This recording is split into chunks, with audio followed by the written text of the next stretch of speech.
रामकृष्ण हरी मित्रांनो, आजच्या दिवसाची सुरुवात झाली 6 वाजता. त्यानंतर विठ्ठल रुक्मिणी मंदिरात गेलो. तिथे गेल्यानंतर आरती केली.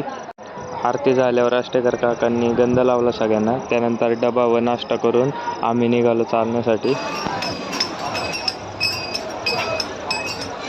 पुढे मी विसाव्याच्या ठिकाणी थांबलो. तिथे पादुकांचं दर्शन केलं. माऊलींच्या पादुकांचं निरासन जिथे होतं त्या ठिकाणी आम्ही गेलो व दर्शन घेतलं. गेल्यावर आदिशक्ती मुक्ताबाई यांच्या पादुकांचं दर्शन झालं. ते सुद्धा निरासन करून आले होते.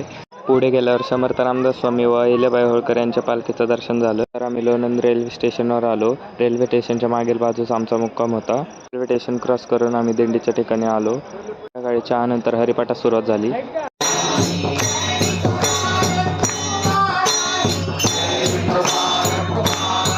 हरिपाठानंतर भाग्यवंत महाराजांचं प्रवचन होतं. प्रवचनानंतर व्यसनमुक्ती केंद्राचं एक छोटंसं प्रेझेंटेशन होतं. ते झाल्यावर आम्ही सगळ्यांनी जेवण केलं. भेटूया पुढच्या ब्लॉगमध्ये. आजसाठी रामकृष्ण हरी.